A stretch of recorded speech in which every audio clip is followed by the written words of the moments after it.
cast and all that stuff. Yeah, he didn't say anything to me. I didn't know about that. I never heard of retiring from cornering. that might be a first. That's the first I've ever heard of it. I don't know. Maybe he's just tired of the grind of, working with somebody. He's worked with so many fighters over the years. Maybe he's just burnt out. You hear me? We'll be back now, yeah? Better than ever. Thank you. Thank you so much. Nothing but respect. Thank you. A little surprising because he still seems like he's very much in his prime. But when you lose someone like he lost, it's understandable, and it kind of makes sense. I love the fact that he's a family man, that he has principles, and he's not up there talking about spending $50,000 on the weekend in a club. I think it's really cool and refreshing to see that, and I think that's why he has respect. Anymore. And that's the one thing that the company did miss. He retired too early. Massive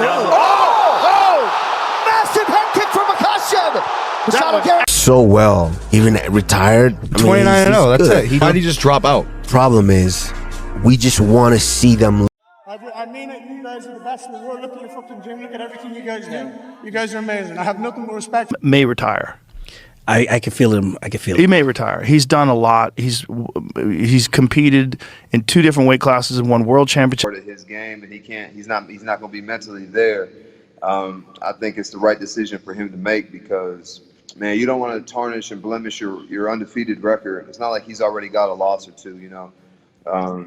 If you just don't feel like you can go out there and perform without your dad, whatever, you have a mental block or whatever the situation may be, clearly it's in between his ears.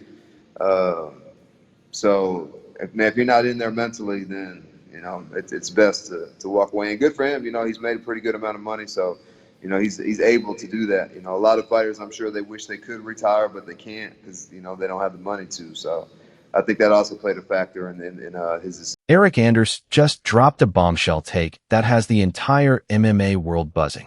Ian Garry, one of the most confident and outspoken welterweights on the roster, is walking away, and the fighters closest to him are struggling to process it. Is this really the end for Ian Garry, or is there more to this story than we know? Retired, and I totally understand why. He's probably one of the greatest, if not the greatest, to do it. Such a nice guy. I remember meeting him my UFC debut, and he just has a hard work ethic. And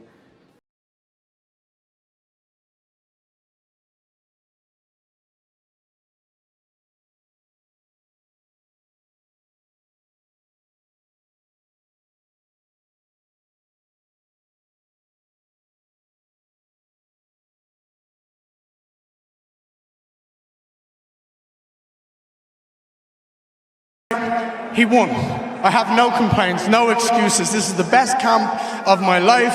I'm proud of my team. I'm proud of my family. I love my wife, my little boy. I fight to make them happy, and I'm proud of everything that I've done. I'm 28 years of age. I have a decade in this sport of domination, and this man won tonight, and that's okay. I can take that on my sleeve and go home, regroup, and get better. Because if you lose it in here, you'll lose it everywhere. And I'm as fucking bulletproof as I could ever be up here. That is the sound of a warrior closing a chapter on his own terms. Ian Garry did not go out with excuses. He went out with pride, with heart, and with respect for the fans who rode with him every step of the way. Love him or doubt him, that farewell hit different, and it is going to stay with this fan base for a long time. Quando eu voltar nesse octagon, eu vai melhor. Nunca parou aqui. Nobody can stop me up here. I'm bulletproof. To all my fans, Ireland, everybody, I'm sorry I couldn't get this done. But I stand here as a man proud of what I've done, proud of where I've came from, and proud of where this will take. He did nothing! Just boring dude. He landed a head kick in round 2, and other than that, he did nothing! For 20 minutes! He did nothing! That's the truth! 0! He caught him with a head kick in round 2, and other than that, he did nothing! The whole fight! I felt like, I think that Ian is a talented guy.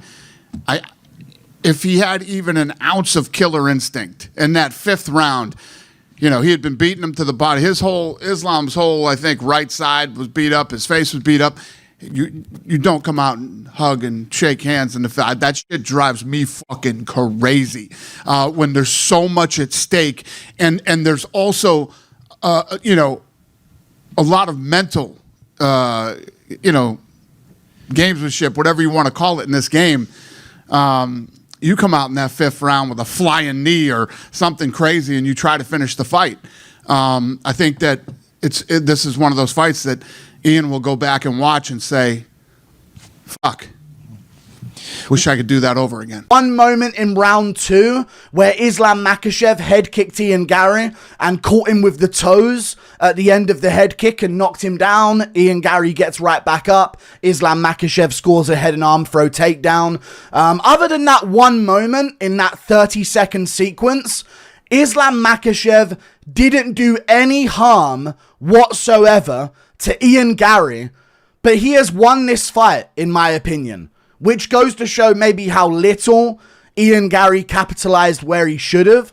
But I thought this was a 48-47 decision for Islam Makhachev. I had him winning rounds 5, 2, and 1. I thought Ian Garry very clearly won rounds 3 and 4. 2 of the judges actually gave Islam Makhachev round 4 for not landing anything that harmed Ian Garry whatsoever in any way at all, and failing takedowns on him 4 times over, of which if he did get Ian Garry down, Ian Garry would get right back up to his feet from.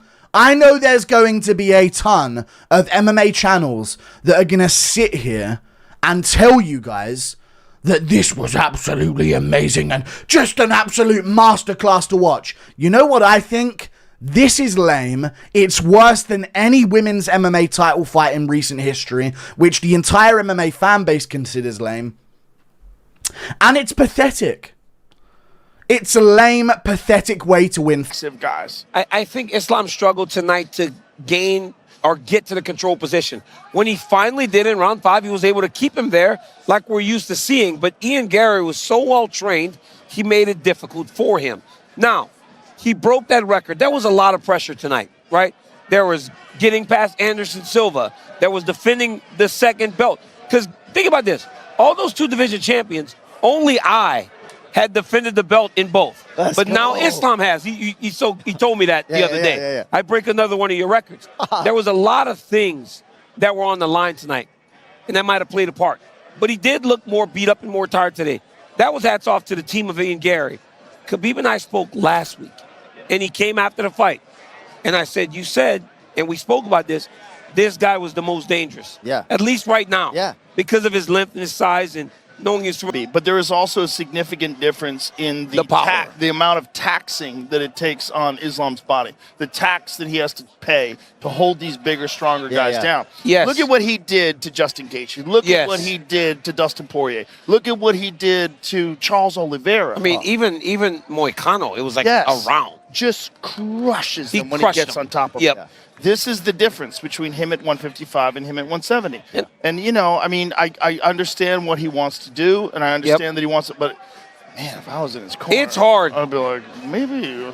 It's hard to tell a man that is the champion there to go back down and cut that weight. I know. But it was different. It was noticeably different. And oh man, people are emotional. People are losing their minds because Islam Makhachev has retained his welterweight championship over Ian Garry. And honestly, it was a close fight. It was a fight that has have some controversy to it, a little bit, but not in the way that makes you say this is some kind of robbery, not in a way that makes you think, oh my goodness, Islam Makhachev shouldn't have won the fight. I'm going to say this right here, right now. Islam Makhachev won this fight. He won this fight, and honestly, to me, he won a close fight and a fight that had moments of intrigue, but more so stalemating and strategizing and chess moves, which is always a bit of an issue when you're talking about a championship fight, a main event where people want to go home thinking they got their money's worth. What happened? Islam Makhachev notched one step closer to the GOAT, but he is not, in my opinion, the GOAT yet. Yo, what's up, everyone? Tonight wasn't my night. I feel great. I did great. Islam was just better to me than me tonight, and that's okay. I want everybody who loves me and supports me and wants to see me do better. I want you to know that I'm going to be back. I'm not disheartened by this. I'm bulletproof in my mind. I'll be back. I'm 28 years of age. I just fought arguably the greatest fighter we've ever seen in this sport. And I pushed him to the fucking wire.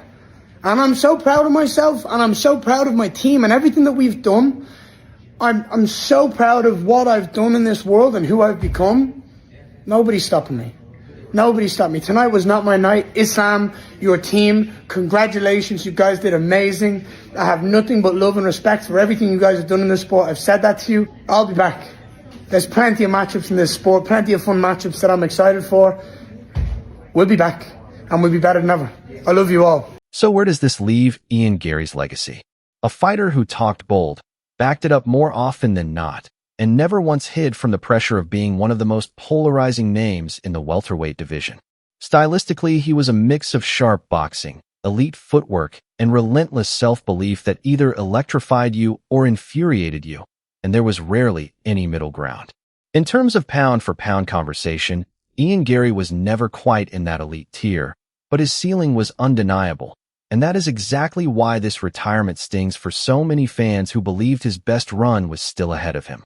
The MMA community is split right down the middle, some calling this premature, others calling it the most respectable exit in recent memory. Either way, Ian Garry leaves the sport with his head held high and his story far from forgotten. Drop your honest reaction in the comments right now.